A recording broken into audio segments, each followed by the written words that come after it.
estimados estudiantes. El día de hoy vamos a continuar con el estudio de la asignatura Geografía Universal y nos vamos a enmarcar dentro de lo que es la Geografía Política, la unidad número 4. Ya saben que vamos a entrar a periodo de exámenes. Los exámenes inician la próxima semana, el sábado 27, pero el de ustedes corresponde creo que es el sábado 5 de octubre, 4 o 5 de octubre, si no me equivoco, déjenme verificar, creo que es 5 de octubre.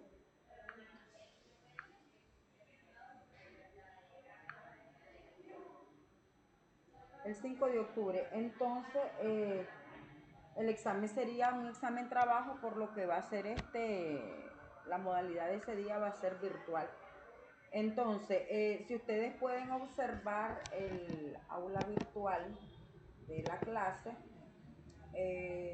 pues ya está subida o colgado lo que es la unidad número 4, ¿verdad? Ya se las muestro, se las estoy aperturando ahorita.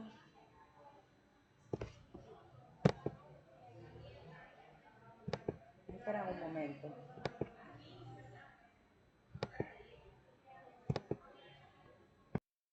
Como les decía, esta unidad se llama o se denomina el mundo organizado, es la unidad número 4, y el primer contenido a estudiar es el primer contenido a estudiar se llama geografía política. ¿Verdad? El día de hoy les voy a facilitar una conferencia explicativa para analizar la participación de la geografía en la política mundial. Vamos a observar documentos y enlaces vinculados al contenido que estamos estudiando. Les voy a orientar ya de manera formal, porque ya lo hicimos, porque incluso ya tengo los temas anotados sobre los conflictos. Recuerdan que yo ya les había, yo pensé que lo íbamos a hacer para hoy, porque les había hecho el 21, porque para mí hoy era presencial, pero ok, lo cambian a virtual, entonces no tenemos problema, porque todavía no tenemos el examen, entonces podemos ver lo que es los conflictos políticos a manera de exposición por parte de ustedes el próximo sábado. Ya está la asignación, ya está la guía en el aula, aquí se la voy a mostrar. Ya está la guía para que ustedes ya saben, pues aquí está conflicto geopolítico internacional. Ustedes tienen que hacer su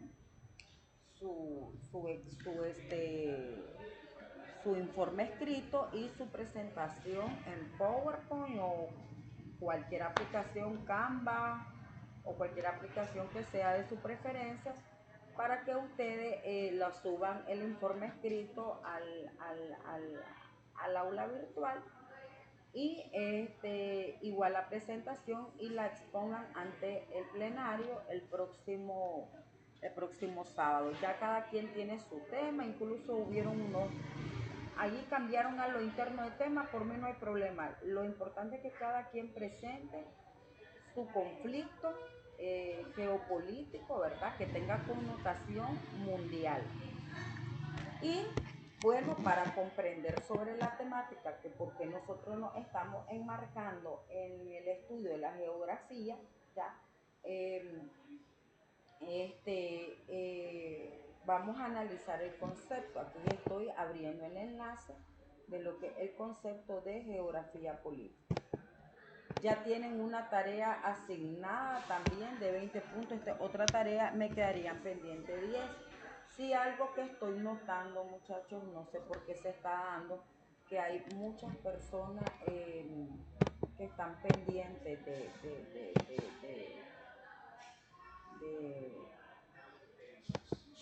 están pendientes de quedaron pendientes de subir tareas, pues, porque la verdad que a estas alturas yo no puedo seguir recibiendo tareas. Yo en el primer parcial pues lo facilito, porque algunas personas inscriben tarde, etcétera, etcétera, pues por otras razones. Profe, no se escucha muy bien, se No me entrecorta. Se entrecorta, sí, se puso lento el internet, pero voy a tratar de moverme un poquito. Ah, sí, se perdió.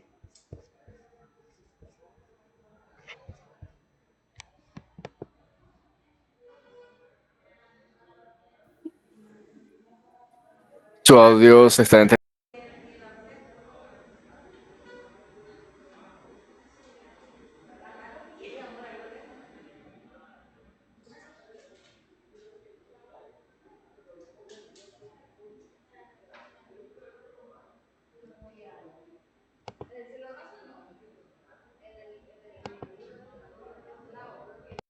Básicamente lo que les estaba diciendo que ya tienen la asignación, lo que van a investigar son el origen, causas y consecuencias del conflicto que ustedes eligieron exponer. Ya saben que van a hacer su presentación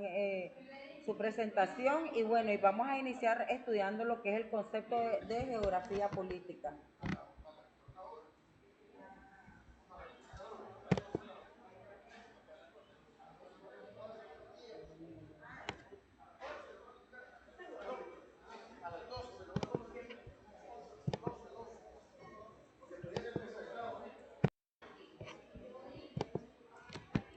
Entonces, ¿qué es la geografía política? Entendemos por geografía política la rama de la geografía humana que estudia organizaciones políticas humanas y su distribución territorial de la superficie terrestre. Es decir, estudia el espacio geográfico determinado por las fronteras y dinámicas de las naciones, poblaciones, culturas, etc. El objeto de estudio de la geografía política es muy amplio, dado que tiene que ver con las instituciones políticas en el mundo, además de la división del globo en los países y territorios. Aborda dinámicas geopolíticas, económicas e internacionales, así como dinámicas de intercambio poblacional y sus repercusiones en el modo de organización de las sociedades humanas. Las sociedades humanas, este concepto último se distingue de la ciencia política o politología, ya que contempla también cultura, sociedad y otros elementos importantes que escapan a lo estrictamente político. El origen de la geografía política se encuentra estrechamente vinculado con la geografía humana y la etnografía, que es el estudio de las comunidades, de las poblaciones locales, que en sus inicios respondía a las necesidades de los grandes imperios europeos de conocer y organizar el mundo, que se estaban repartiendo y consideraban como objeto de estudio a las demás culturas y poblaciones. Por esto y por otros motivos, la disciplina entró en declive a mediados del siglo XX. Sin embargo, resurgió en la década de los 70 y 80, libre del determinismo geográfico y otras tendencias interpretativas problemáticas. Entonces, ¿qué es lo que estamos analizando aquí, muchachos? O sea, obviamente hay una geografía territorial o una geografía que se enmarca en el estudio de los distintos, en el estudio de la estructuración territorial de los continentes y la división política de países, pero también la geografía política se encarga de estudiar el comportamiento de las poblaciones,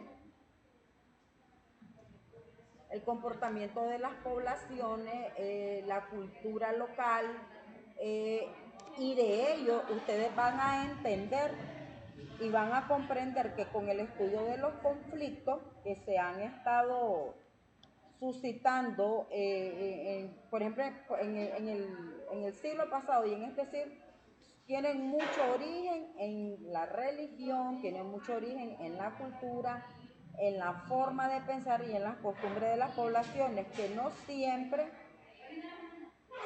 no siempre están de acuerdo, no hay una tolerancia de credo, no estamos de acuerdo con lo que los otros pregonan o dicen.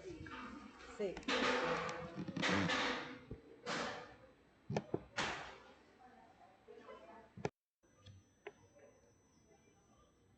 La geografía política, dice, es una disciplina en auge, especialmente en las épocas recientes de globalización, integración regional y debate en torno a las dinámicas de organización territorial y política de sociedades. Esto ha ocasionado además un creciente contacto entre ellas y otras ramas de la geografía, como la económica, la social y la cultural. Juntas ofrecen un enfoque multidisciplinario propio de la academia contemporánea. Objetos de estudio de la geografía política. La geografía política estudia las relaciones internas entre regiones de un mismo país. La geografía elige como objetos principales a las relaciones entre población, administración y territorio.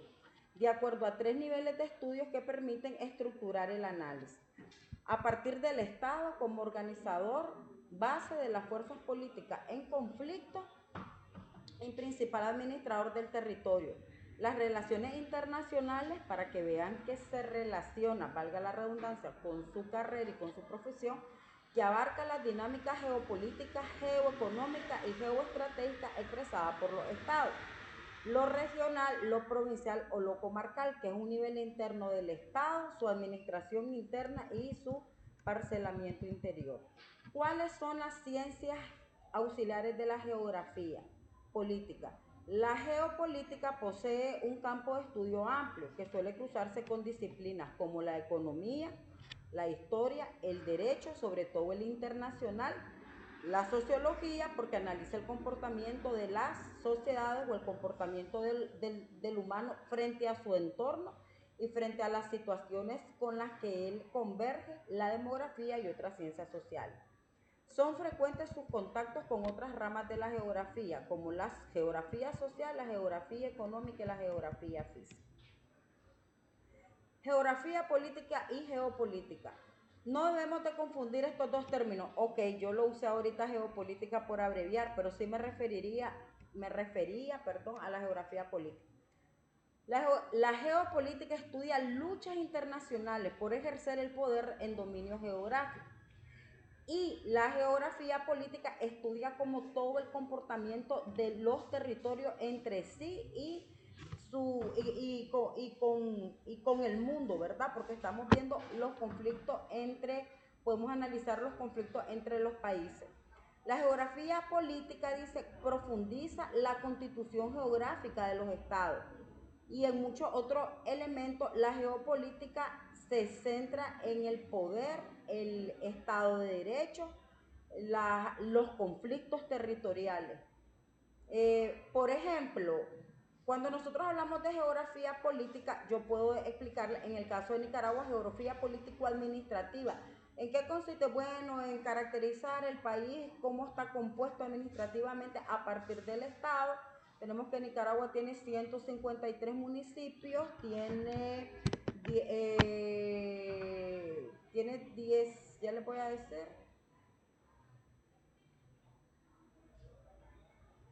15 departamentos y 2 regiones autónomas, si no me equivoco. Y cada departamento tiene su cabecera municipal su cabecera departamental o lo que se le denomina en otros países, capital del estado. Prácticamente un departamento es como un estado y tiene su capital.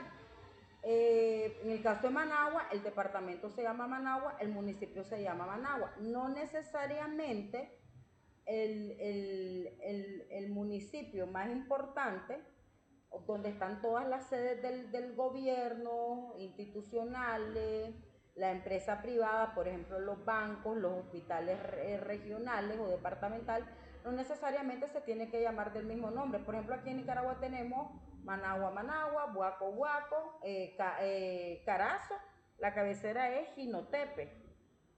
Hay gente que dice que es Diriamba o creen que el departamento se llama Jinotepe. No es así, el departamento se llama Carazo y su cabecera departamental es Jinotepe.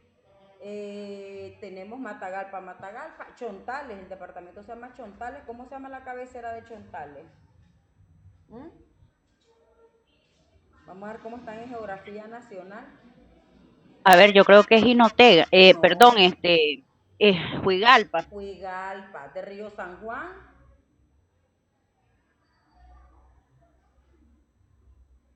¿Cuál es la cabecera departamental del departamento de Río San Juan?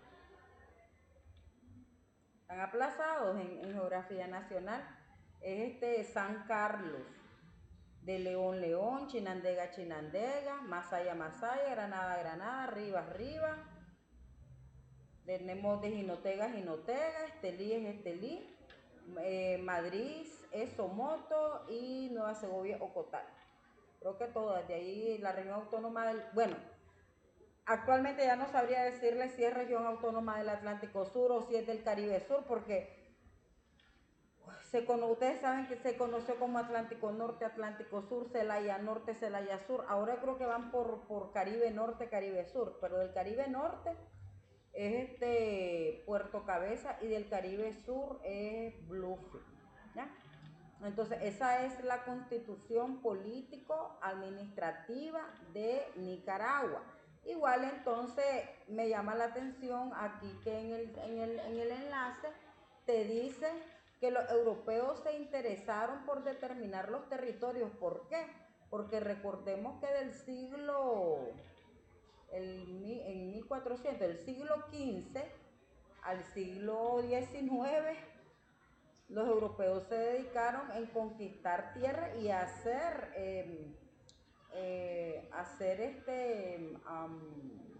riqueza a partir de los territorios conquistados. Se dice que de América y de África extrayeron casi todo el oro, y eso fue de lo cual se maravillaron de los recursos minerales que poseían estas nuevas tierras y obviamente de los recursos naturales, porque el recurso natural también tiene su costo y obviamente tiene una gran importancia. Lo que pasa es que nosotros no hacemos una valoración a conciencia, pero la verdad que el agua ni siquiera nos damos cuenta que el agua desde ya la estamos comprando. ¿Por qué? Por todos los efectos contaminantes que hemos causado en los recursos acuíferos, que no los hemos cuidado, ¿verdad? No los cuidamos. Y que estaba viendo, fíjense que estaba viendo en ecoturismo. Hay una clase que ustedes saben, yo les he explicado que yo soy licenciada en turismo. En una clase que se llama ecoturismo, y estaba yo analizando sobre la importancia del agua, porque la conservación del agua está dentro de los objetivos de desarrollo sostenible mundial, o sea que son prioridad para todo el mundo. Y realmente, me acordé de los casos de África. No sé si ustedes han escuchado que en África, en zonas de conflicto o de pobreza extrema, la gente, o sea, en los ríos contaminados, que la gente ahí se baña, se limpia lo que usa, sus ropas, sus utensilios, de esa misma agua ingieren para el consumo humano. Todavía, imagínense que nosotros somos un país pobre, pero no estamos en esos extremos, en esas situaciones tan extremas, ¿verdad? Porque incluso nuestros ríos, que vamos a encontrar en las zonas, los ríos más en las zonas montañosas, el agua corre, o sea que no es un agua. No les voy a decir que hay momentos que el agua no se contamina, ¿cómo no? Casualmente ayer en Buaco cayó una lluvia, creo que fue en todo el territorio, creo que llovió por toda Nicaragua, y pasé cerca, andaba haciendo ahí una vuelta, como dicen, un mandado mío, y pasé cerca del río, algo así, no sabría cómo explicar, pero iba yo no sé, como Buaco, geográficamente o territorialmente está sobre montaña. Entonces hay un curso, ¿cómo se le dice a esto? Si me ayudan, de agua, como un hilito de agua, que me imagino que era alguna vertiente o algún vertiente de agua que baja de algún cerro, porque es que Huaco tiene o sea, no es que tiene, es que estamos sobre cerro. Entonces, sí, o sea, sí es como un ojo de agua, pero es que el ojo de agua lo ubico yo más dentro de la montaña. Es que lo que pasa, muchachos, yo no sé si ustedes qué tanto han visitado o han estado cerca de zonas de montaña. Cuando uno va a empezar, y yo me he fijado eso, cuando uno como que va a empezar ya la elevación del cerro o de la montaña, salen como cursos de agua, los cruzan. Entonces, pero allá como Quebrada. no, que no son cascadas, son a la orilla, no sabría cómo explicarle. Como que marcan el territorio entre lo que es el suelo, el suelo y donde inicia la elevación, pasan sus corrientes de agua. Pero en Buaco, esa corriente de agua creo que va a caer al río Fonseca, que es un afluente del río Lama, que es un río importante en la región central. En resumen, lo que les quiero decir es que eso está contaminado. Y obviamente emite unos olores que ustedes no se imaginan. O donde corre yo no vivo cerca yo digo que no podría vivir cerca porque es triste. Yo conozco personas que viven cerca de lugares así donde tienen que vivir con esos malos olores y es triste. Si yo aquí en Managua, que hubo un tiempo que yo viví en Linda Vista y que ahora hay mejores condiciones en lo que es el almacenamiento o de la basura de Managua, y se llegan olores de Acahualinca a Linda Vista y que estamos a un radio que de 1 o 2 kilómetros, todavía 1 kilómetro por lo menos. Imagínense vivir a la orilla de eso. Allá en Buaco, no sé aquí cómo le llamarán en Buaco, le llaman la chingastosa. A eso le llaman la chingastosa. Y eso va a caer al río. Y hay personas que viven cerca, pero no la utilizan para consumo. Pero hay personas que viven cerca. O sea, en Buaco el problema está bueno, toda ciudad vamos a analizar o vamos a observar que tiene o sea, que tiene problemas de vulnerabilidad, de construcciones no adecuadas. Pero el problema de Huaco, de Matagalpa, no sé, bueno, no, Jinotega, lo que es Jinotega, yo conozco Jinotega, y Jinotega es como plano, pero yo la siento que como que está hundido, porque tiene unos cerros enormes, que esos cerros Huaco tiene cerros, pero no así de tan alto, que incluso yo estuve en una finca ahí en esos caminos, yo no sé, ahí por la cruz, por donde queda la cruz, el mirador de la cruz creo que se llama.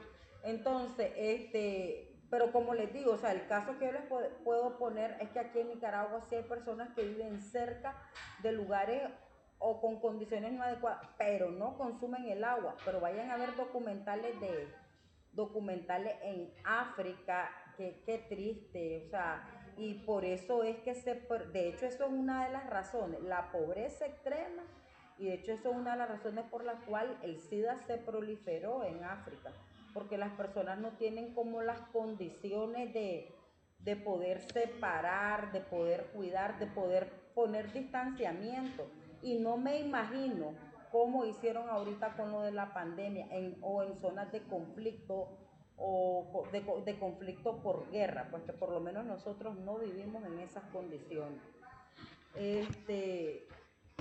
Vamos a ver aquí, siempre explicando lo que es la geografía política. Okay. Ahora, en el aula, muchachos, ustedes van a ver, miren, les compartí 2 videos. Uno lo voy a ver con ustedes, el otro, pues, se lo compartí porque me gustó. Yo incluso lo vi hasta la mitad, no lo he terminado de ver. Se lo voy a mostrar aquí.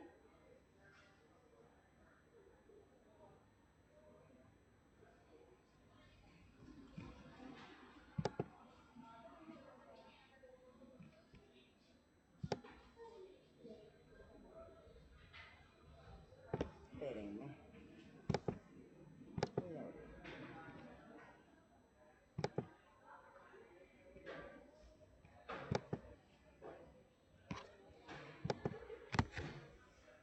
Ya les comparto el aula. La estoy, me estoy ubicando.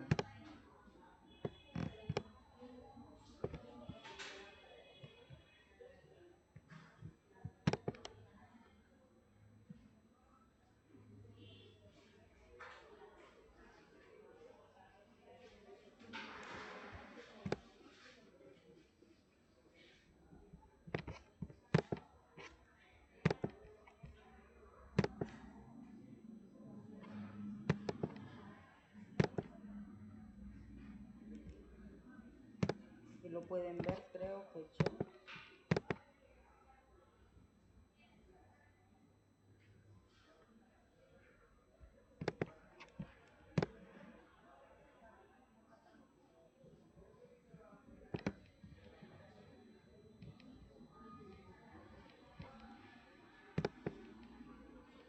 Entonces, este video, los grandes conflictos mundiales del siglo XX, se los recomiendo para tal vez, bueno, las mujeres, estamos cocinando o algo, lo pueden poner en el celular, dilata 3 horas, está muy bonito. Y aquí está otro video, los mayores conflictos del siglo XXI, explicación y datos. Este es más corto. Les voy a mostrar la tarea porque les voy a, para finalizar con el videíto, les voy a mostrar la tarea. Yo la subí el día de ayer. Bueno, no están todos, pero tal vez me les dicen algo. Bueno, yo les voy a escribir, no sé qué está pasando. Yo les he dicho siempre que a ustedes los considero un buen grupo, bien participativo, pues la mayoría, pero no sé qué me les está pasando porque me participan, me asisten, pero no hay tarea, hay gente que no tiene tarea entregada y eso lo vi en el primer parcial, igual lo estoy viendo ahorita, pues ya me está preocupando, pues porque la verdad que me da pesar que participen, que tengan conocimiento, pero que por cuestiones de acumulado no puedan aprobar la clase. Entonces, esta es la asignación, ahorita les va a aparecer. La asignación número 5, estudiar los principales conflictos geopolíticos. ¿Y por qué utilizo el término geopolítico? Ya les expliqué, ¿verdad? Porque estamos hablando de conflictos en el mundo, conflictos internacionales, dice, entre los siglos XX y XXI. Tenemos que investigar, primeramente, bueno, obviamente van a investigar los conflictos y luego van a determinar origen, causa y consecuencias de los conflictos. Esto lo van a hacer de manera individual, ustedes ya saben que ya tienen su tema, de hecho que aquí lo puedo validar. Un cambio, Jennifer, creo que aquí tengo, María Luisa tiene Guerra Fría, Christopher Vietnam, Isaac conflicto migratorio de Estados Unidos, Lisbeth Primera Guerra Mundial, Yanis conflicto Rusia-Ucrania. Y fíjense que puede ser un conflicto, también pueden, aunque bueno, el tema se llama conflicto geopolítico, pero estaba viendo el caso del canal de Panamá, que es súper interesante, se los recomiendo, que el canal de Panamá no se dio.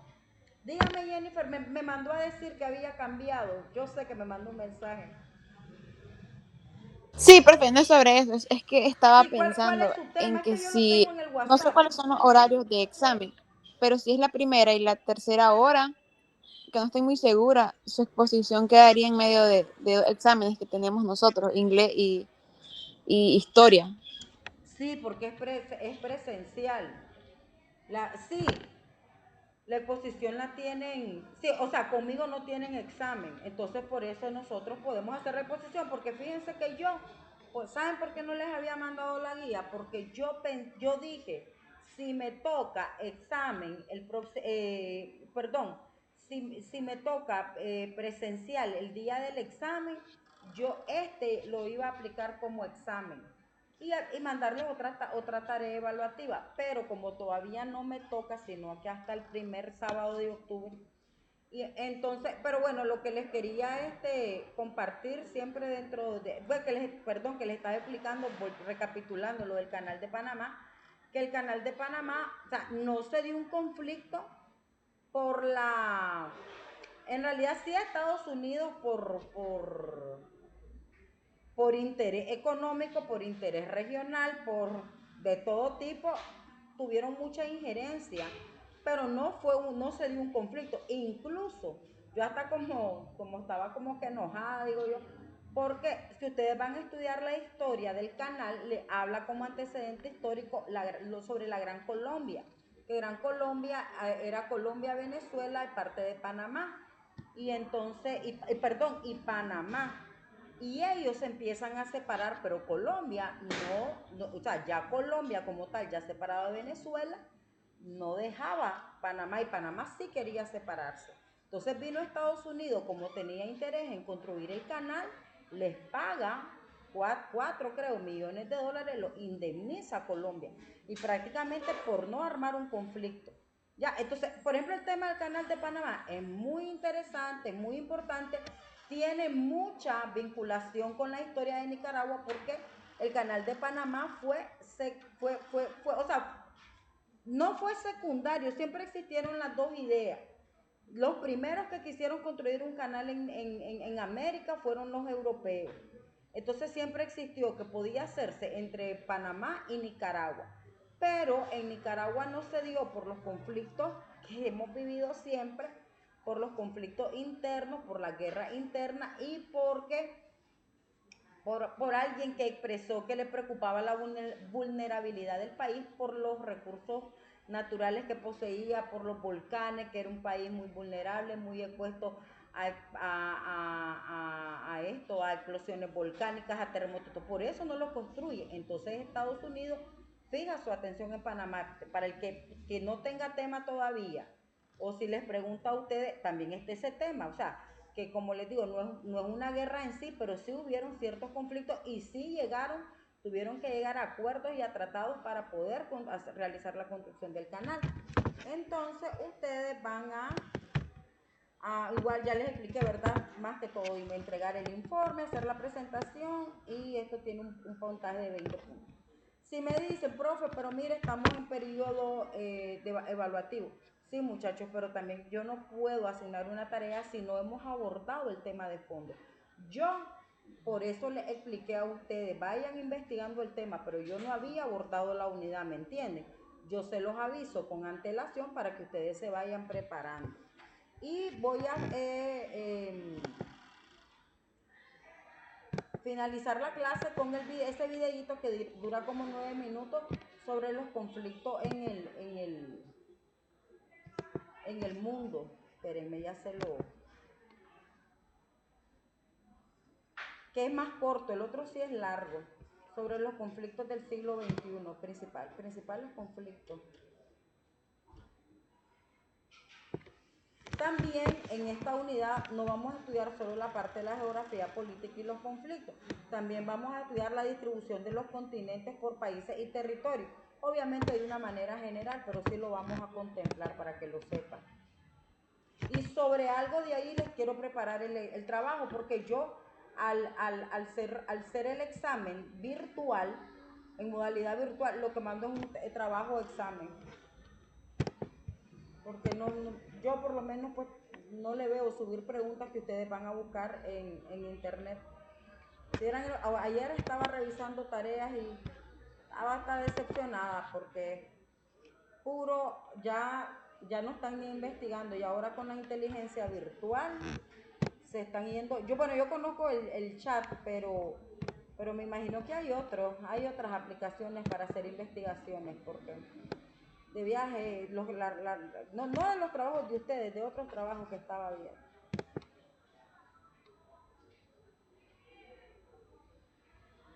Este tiene 6 minutos, ya se lo voy a ver, ya se lo voy a compartir. Se llama Hoy vamos a hablar de historia, más bien de historia. Las mayores guerras del siglo XXI en 6 minutos.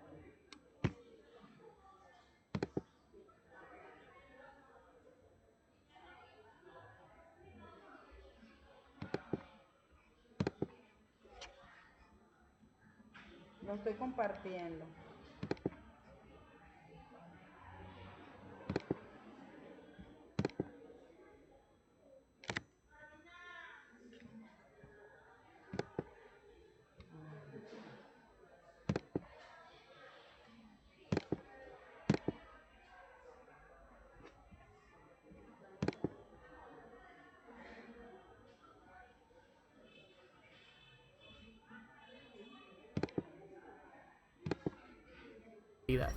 El vídeo de hoy trata del siglo XXI, concretamente de los mayores conflictos y guerras que ha conocido la humanidad desde el año 2000. Y atento, que puede que salga alguna de la que ni siquiera hayas oído hablar. Y antes de empezar el vídeo, aprovecho para deciros: 1. Que os escucho y que dejéis en los comentarios temáticas para próximos vídeos, y 2. Que también podéis seguir a Memorias de Pez en Facebook e Instagram, así que os dejo los enlaces en la descripción. Y dicho esto, al lío. 10. La guerra de Ucrania. Esta guerra surgió tras la caída del gobierno prorruso de Yanukovych en Ucrania a manos del movimiento del Euromaidán. Tras ello, las milicias nacionalistas ucranianas se hicieron con una gran parte del país, salvo en la zona oeste, donde las milicias prorrusas crearon las repúblicas populares de Donetsk y Lugansk. Estas milicias llevan enfrentadas desde entonces al gobierno de Ucrania. Estos territorios reciben en su conjunto el nombre de Donbass.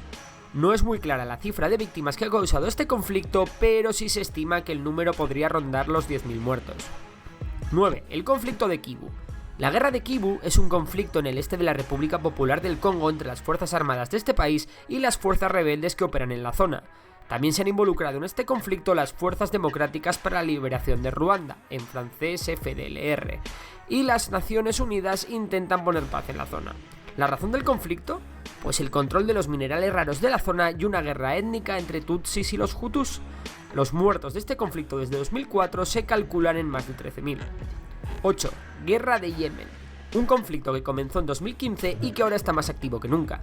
Un episodio más de inestabilidad en Oriente Medio que ha visto cómo la lucha entre sunitas y chiitas ha derivado en una guerra.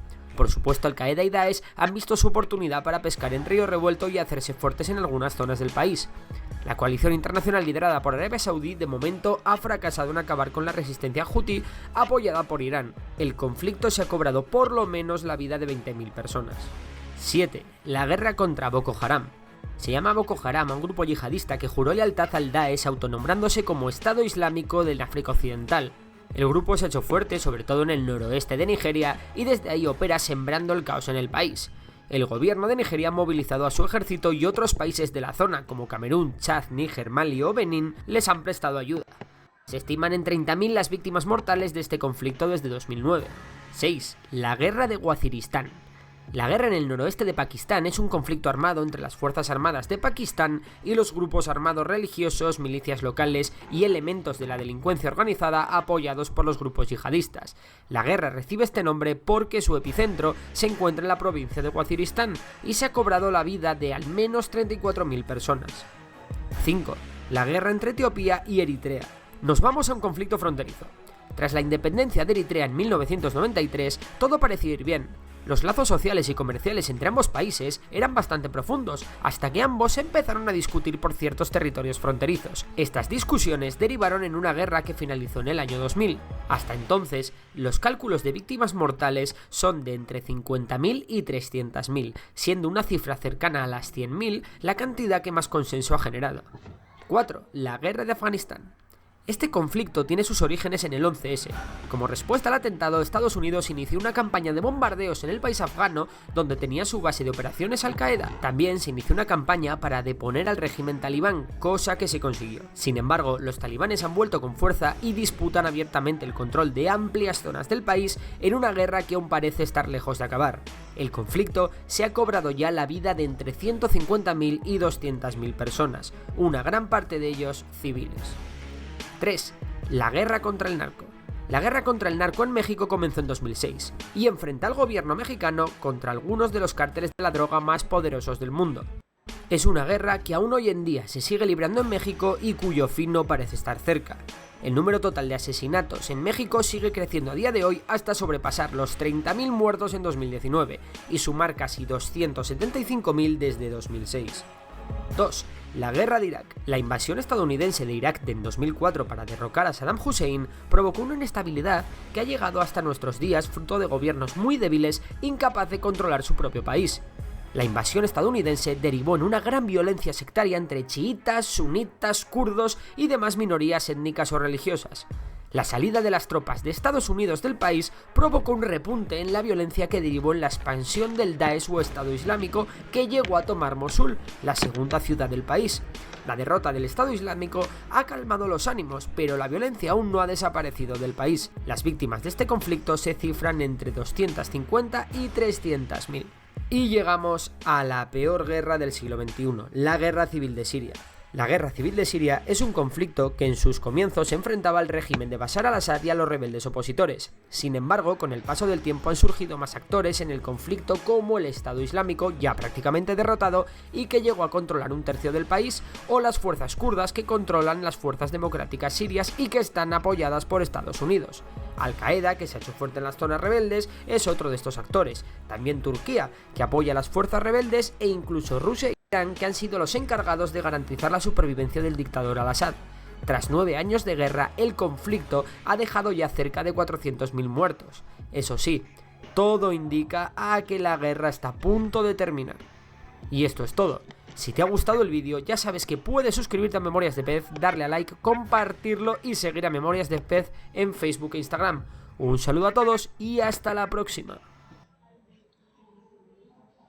Bueno, espero les haya gustado el video. Les invito a que miren cuando tengan tiempo el otro video sobre los conflictos. Estos son conflictos del siglo XXI y lo bueno, ¿verdad? Que se puede notar que el caso, bueno, triste el caso de México, que es por narcotráfico, pero obviamente la situación de México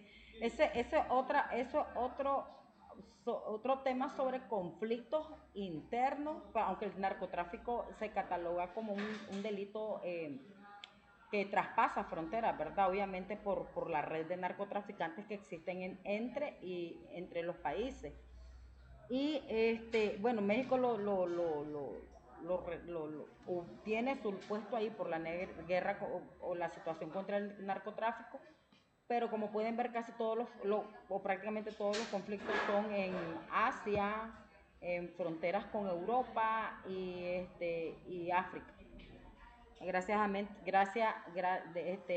a Dios no tenemos, sí tenemos conflictos en el continente americano, porque sí los tenemos, pero gracias a Dios pues no a este nivel. Sería todo por la clase. Si tienen dudas me escriben respecto a la presentación que van a realizar el próximo día. Yo voy a enviar el mensaje para los estudiantes que se pongan al día con las tareas. Si tienen tareas pendientes, los que están presentes, pónganse al día, muchachos, por favor, para que ustedes puedan completar su acumulada del segundo parcial. Sería por todo y que tengan buen día. Les agradezco la paciencia. Profe, Gracias, profe. una consulta nada Sí, más, dígame. pero de apuntado para el segundo ¿Le parcial realmente. puede subirle? Casi no le escucho. Sí, perdón, ¿ahora? Sí, ahora sí. Ok, para el acumulado del segundo parcial, de hecho, la exposición sería el primer acumulado, ¿no? No, hay otra tarea. Déjeme verificar, por favor. O no, No, no que bueno, tengo otra tarea. Profe, es que hay una tarea que la dejó el 31 de agosto, que era investigar las zonas de mayor concentración de población, pero yo creo que eso abarca del parcial pasado, ¿sí? No, es del segundo parcial. No, esa es de demografía, ya es de segundo parcial, Ese es es del cierto. segundo parcial, por eso les digo que esta es la segunda tarea. Seríamos 2 acumulados nada Sí, más con eso, son 40, 20 y 20, faltaría. faltarían 10 puntos. Ah, sí, así es cierto, Sí, no me faltarían acordaba. 10 Gracias, puntos. Jenny, por recordarme. 10 puntos que yo se los pensaba subir el próximo, el próximo, o se los subo en estos días, pues, para que ya lo tengan. Lo que pasa es que una indicación que me dan a mí en la universidad es que las tareas solo tengan 8 días, o sea, yo se las puedo subir desde ahorita, pero obviamente que no los voy no los quiero, ¿cómo les digo?, llenar de tareas porque van a examen. Entonces yo pensaba luego de pasar esto, y creo que la otra evaluación es mapas de los continentes, la otra actividad evaluativa, pero como no lo he abordado, pero hay 10 puntos pendientes, ya hay una tarea, y esa tarea es del segundo parcial, lo de la demografía. En el segundo parcial estoy evaluando la unidad 3, que es la demografía y la población humana, y la unidad número 4, que es la que estamos abordando hoy, que es el mundo organizado y cómo está estructurado el mundo política, territorialmente. Sí, así sería. Gracias, profe. Bueno, que tengan buen día, nos vemos. Día. No los atraso. Profe, buen día. Bueno, profe, igual. Bueno, igual. Mi alumna favorita se me desconectó.